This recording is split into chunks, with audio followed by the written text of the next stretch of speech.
कल्पना कीजिए, एक ही रात में लाखों लोग अपने ही घर में अजनबी बन जाए।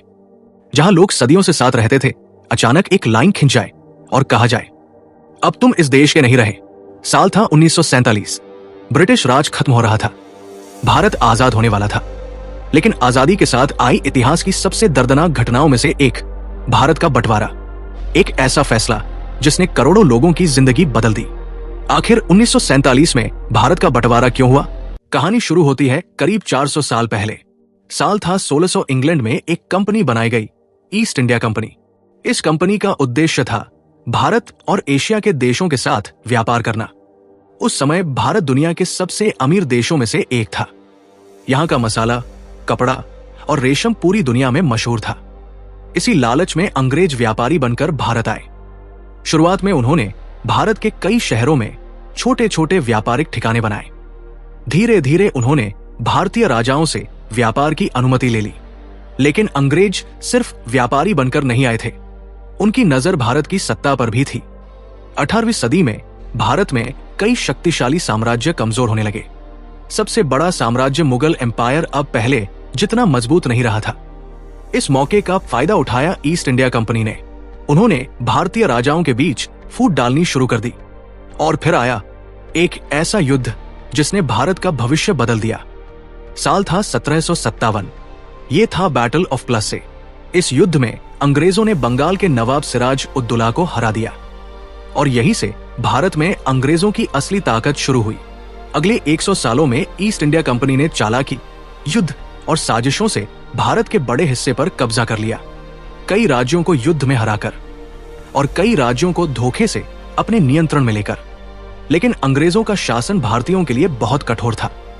किसानों पर भारी कर लगाए गए, स्थानीय उद्योग खत्म होने लगे और धीरे धीरे लोगों में गुस्सा बढ़ने लगा।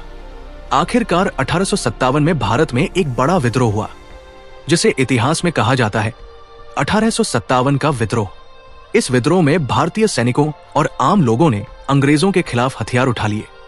हालांकि ये विद्रोह आखिर में असफल हो गया, लेकिन इसने एक नई सोच को जन्म दिया। भारत को आजाद होना ही होगा। अब धीरे धीरे पूरे देश में आजादी की आवाज उठने लगी। लोग समझ चुके थे, अगर भारत को बचाना है तो अंग्रेजों के शासन को खत्म करना होगा। और यहीं से शुरू हुआ एक ऐसा आंदोलन जो आगे चलकर पूरे देश को एकजुट कर देगा। 20वीं सदी की शुरुआत तक भारत में एक नई चेतना जाग चुकी थी। लोग अब समझने लगे थे कि अंग्रेजों का शासन हमेशा के लिए नहीं रह सकता। धीरे धीरे आजादी की मांग पूरे देश में फैलने लगी। इस आंदोलन की सबसे बड़ी ताकत थी एक संगठन जिसे कहा जाता था इंडियन नेशनल कांग्रेस। यही वो मंच था जहां भारत के बड़े नेता एकजुट होकर अंग्रेजों के खिलाफ रणनीति बना रहे थे। 1915 में दक्षिण अफ्रीका से भारत लौटे एक नेता जिन्होंने आजादी के आंदोलन की दिशा ही बदल दी। उनका नाम था महात्मा गांधी।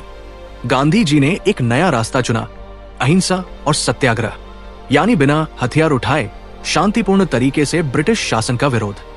उन्होंने पूरे देश में कई बड़े आंदोलन शुरू किए, जैसे असहयोग आंदोलन 1920, नमक सत्याग्रह 1930, भारत छोड़ो आंदोलन 1942। इन आंदोलनों ने भारत के आम लोगों को भी आजादी की लड़ाई से जोड़ दिया। किसान, मजदूर, छात्र, महिलाएं, हर वर्ग के लोग अब इस आंदोलन का हिस्सा बनने लगे। इसी समय कई नए नेता भी उभरकर सामने आए। उनमें से एक थे जवाहरलाल नेहरू। नेहरू आधुनिक सोच वाले नेता थे जो एक एकजुट और लोकतांत्रिक भारत का सपना देखते थे। दूसरी तरफ एक और प्रभावशाली नेता थे मोहम्मद अली जिन्ना। शुरुआत में जिन्ना भी हिंदू मुस्लिम एकता के समर्थक थे, लेकिन समय के साथ उनकी सोच बदलने लगी। वे मुसलमानों के अधिकारों को लेकर ज्यादा चिंतित रहने लगे और इसी कारण वे जुड़ गए एक राजनीतिक संगठन से, ऑल इंडिया मुस्लिम लीग। 1930 और 1940 के दशक तक आते आते भारत की राजनीति में एक नया सवाल उठने लगा, क्या आजाद भारत में सभी समुदायों को बराबर अधिकार मिल पाएंगे? कई मुस्लिम नेताओं को डर था कि अगर भारत आजाद हुआ तो बहुसंख्यक हिंदू समुदाय राजनीति में ज्यादा प्रभावशाली हो जाएगा। दूसरी तरफ कई हिंदू नेताओं का मानना था कि भारत एक ही देश है और इसे बांटना सही नहीं होगा। यहीं से भारत की राजनीति में सांप्रदायिक तनाव बढ़ने लगा। हिंदू और मुस्लिम समुदायों के बीच अविश्वास बढ़ता जा रहा था और धीरे धीरे ये बहस एक बड़े सवाल में बदल गई, क्या भारत एक ही देश बना रहेगा या फिर ये दो अलग अलग राष्ट्रों में बंट जाएगा? यही सवाल आने वाले समय में इतिहास की सबसे बड़ी त्रासदियों में से एक को जन्म देने वाला था। और यहीं से भारत के बंटवारे की कहानी अपनी सबसे खतरनाक दिशा में बढ़ने लगी। 1940 का दशक आते आते भारत की राजनीति एक बहुत ही संवेदनशील मोड़ पर पहुंच चुकी थी। एक तरफ पूरा देश आजादी चाहता था, लेकिन दूसरी तरफ देश के अंदर धार्मिक और राजनीतिक मतभेद तेजी से बढ़ रहे थे। इसी समय एक महत्वपूर्ण विचार सामने आया जिसे कहा गया टू नेशन थियोरी। इस विचार को आगे बढ़ाया मोहम्मद अली जिन्नाह ने। मोहम्मद अली जिन्नाह का मानना था कि भारत में रहने वाले हिंदू और मुसलमान सिर्फ अलग धर्म ही नहीं है, बल्कि वे दो अलग अलग राष्ट्र हैं। उनकी संस्कृति अलग है, उनकी परंपराएं अलग हैं और उनकी राजनीतिक पहचान भी अलग है। इसलिए उनका कहना था कि अगर भारत आजाद हुआ तो मुसलमानों को एक अलग देश मिलना चाहिए। इस विचार का समर्थन किया ऑल इंडिया मुस्लिम लीग ने। 1940 में लाहौर में हुई एक ऐतिहासिक बैठक में मुस्लिम लीग ने एक प्रस्ताव पास किया। इसे इतिहास में कहा जाता है लाहौर रेजोल्यूशन। इस प्रस्ताव में मुसलमानों के लिए एक अलग राष्ट्र की मांग की गई। यहीं से पाकिस्तान की मांग खुलकर सामने आ गई। लेकिन इस विचार से हर कोई सहमत नहीं था। इंडियन नेशनल कांग्रेस का मानना था कि भारत सदियों से विभिन्न धर्मों और संस्कृतियों का देश रहा है। नेताओं जैसे महात्मा गांधी और जवाहरलाल नेहरू का विश्वास था कि भारत को एकजुट रहना चाहिए। उनका कहना था अगर देश धर्म के आधार पर बंटेगा तो इससे भविष्य में और भी संघर्ष पैदा होंगे। अब भारत की राजनीति दो अलग अलग दिशाओं में बंटने लगी थी। एक तरफ इंडियन नेशनल कांग्रेस एक संयुक्त भारत चाहती थी, दूसरी तरफ ऑल इंडिया मुस्लिम लीग एक अलग मुस्लिम देश की मांग कर रही थी। इन दोनों विचारों के बीच समझौता करना दिन प्रतिदिन मुश्किल होता जा रहा था। राजनीतिक मतभेद धीरे धीरे सामाजिक तनाव में बदलने लगे। देश के कई हिस्सों में हिंदू और मुस्लिम समुदायों के बीच अविश्वास बढ़ता गया और जल्द ही ये तनाव एक भयानक रूप लेने वाला था। एक ऐसी घटना होने वाली थी जो पूरे भारत को हिंसा और दंगों की आग में झोंक देगी। ये घटना थी डायरेक्ट एक्शन डे और यहीं से भारत के बंटवारे की कहानी और भी खतरनाक मोड़ लेने वाली थी। 1940 के दशक तक आते आते भारत की स्थिति बहुत तनावपूर्ण हो चुकी थी। राजनीतिक मतभेद अब धीरे धीरे सामाजिक टकराव में बदलने लगे थे। हिंदू और मुस्लिम समुदायों के बीच अविश्वास बढ़ने लगा। छोटी छोटी घटनाएं कई बार बड़े दंगों में बदल जाती थी। देश के कई शहरों में हिंसा की खबरें आने लगी। लेकिन जल्द ही एक ऐसी घटना हुई जिसने पूरे भारत को हिला दिया। साल था 1946। मोहम्मद अली जिन्नाह और ऑल इंडिया मुस्लिम लीग ने एक बड़ा आंदोलन घोषित किया। इस आंदोलन को कहा गया डायरेक्ट एक्शन डे। इसका उद्देश्य था मुसलमानों के लिए अलग देश पाकिस्तान की मांग को और मजबूत करना। यह दिन तय किया गया 16 अगस्त 1946। इस दिन देश के कई हिस्सों में प्रदर्शन और सभाएं आयोजित की गई। लेकिन सबसे बड़ा असर पड़ा उस समय के शहर कैलकाटा में, जो आज का कोलकाता है। 16 अगस्त 1946 को कैलकाटा की सड़कों पर लाखों लोग इकट्ठा हुए। शुरुआत में ये एक राजनीतिक प्रदर्शन था, लेकिन कुछ ही घंटों में स्थिति नियंत्रण से बाहर हो गई। भीड़ ने एक दूसरे पर हमला करना शुरू कर दिया। शहर की सड़कों पर हिंसा फैल गई, घर जलाए गए, दुकानें लूट ली गई और निर्दोष लोगों पर हमला होने लगा। ये हिंसा लगातार 4 दिनों तक चलती रही। इतिहास में इसे कहा जाता है दी ग्रेट कैलकाटा किलिंग। इन दंगों में करीब 4000 से ज्यादा लोग मारे गए और हजारों लोग घायल हो गए। कैलकाटा के बाद हिंसा धीरे धीरे भारत के अन्य हिस्सों में भी फैलने लगी, जैसे नोआखाली, बिहार, पंजाब। इन जगहों पर भी सांप्रदायिक दंगे भड़क उठे। लोगों के दिलों में डर और नफरत तेजी से बढ़ने लगी। सदियों से साथ रहने वाले पड़ोसी अब एक दूसरे के दुश्मन बनते जा रहे थे। इन बढ़ती हुई हिंसाओं को देखकर ब्रिटिश सरकार को एहसास होने लगा, भारत की स्थिति बहुत तेजी से बिगड़ रही है। अगर जल्द कोई फैसला नहीं लिया गया तो पूरा देश गृह युद्ध की तरफ बढ़ सकता है।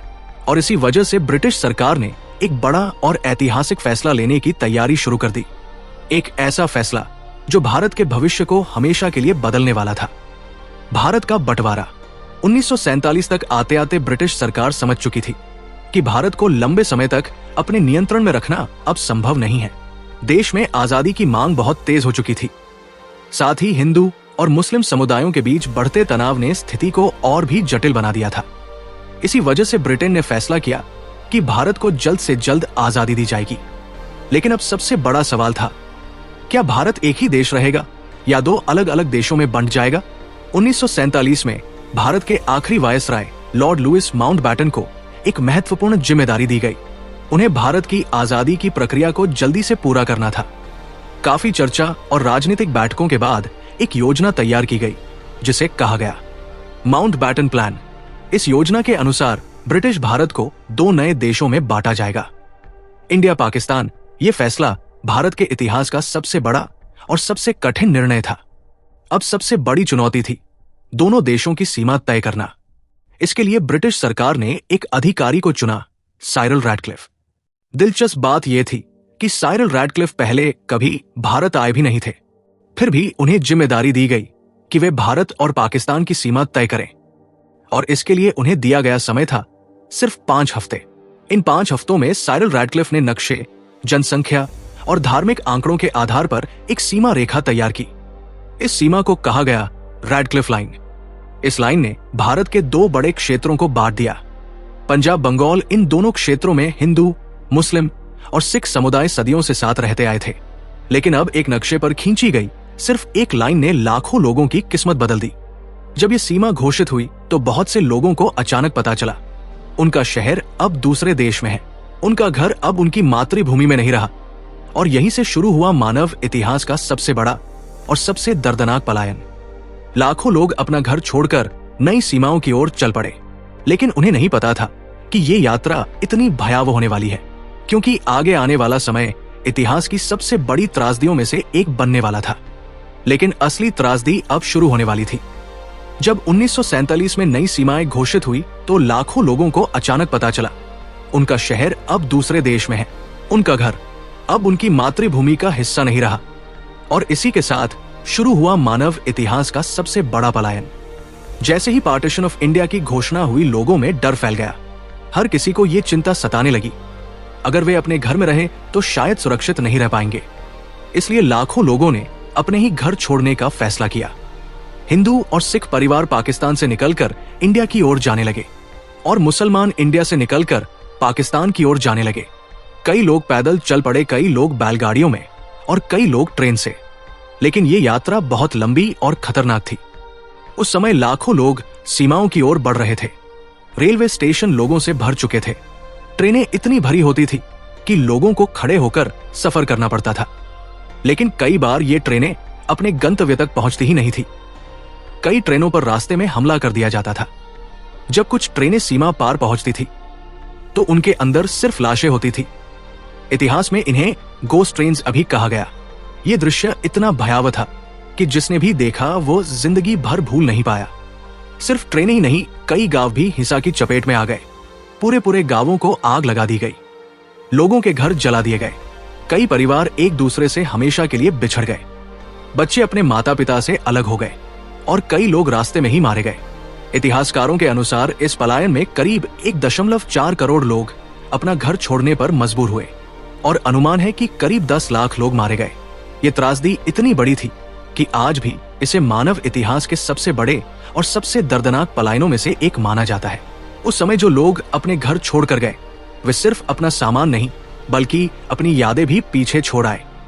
कई परिवार आज भी याद करते हैं वो घर, वो शहर जहां उनके पूर्वज सदियों से रहते आए थे। लेकिन एक राजनीतिक फैसले ने उन्हें हमेशा के लिए अपनी जड़ों से अलग कर दिया, और इसी दर्द के बीच भारत और पाकिस्तान दो नए देशों के रूप में जम लेने वाले थे। फिर आखिरकार वो दिन आ ही गया जिसका इंतजार भारत ने करीब 200 सालों तक किया था। तारीख थी 15 अगस्त 1947। सदियों की गुलामी के बाद भारत आखिरकार आजाद हो गया। पूरा देश खुशी से झूम उठा।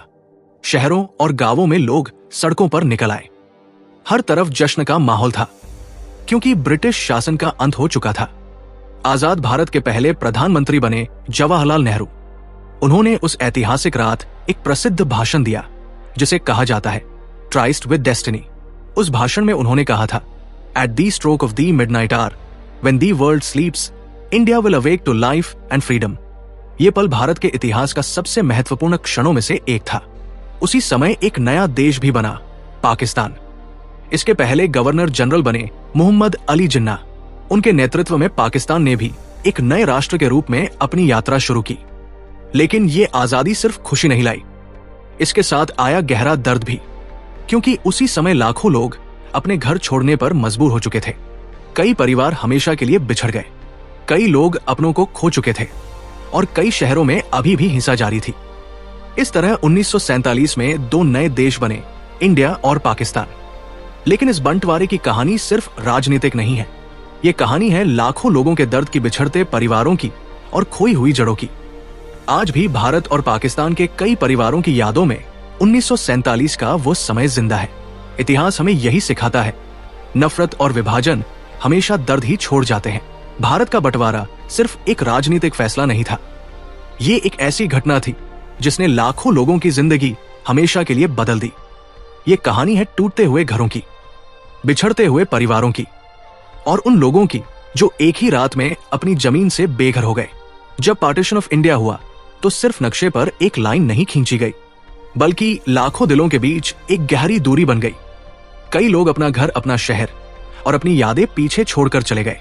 कई परिवार हमेशा के लिए बिछड़ गए और कुछ लोग अपने प्रियजनों को फिर कभी नहीं देख पाए। आज भी इंडिया और पाकिस्तान के कई परिवारों की जड़ें एक दूसरे से जुड़ी हुई है, क्योंकि कभी उनका घर एक ही जमीन पर हुआ करता था। इतिहास हमें एक बहुत गहरा सबक देता है, नफरत कभी किसी को जीत नहीं दिलाती और विभाजन हमेशा अपने पीछे दर्द की कहानियां छोड़ जाता है। लेकिन अगर हम इतिहास से सीखें तो शायद भविष्य को और बेहतर बना सकते हैं, क्योंकि अंत में इंसानियत ही सबसे बड़ी पहचान होती है।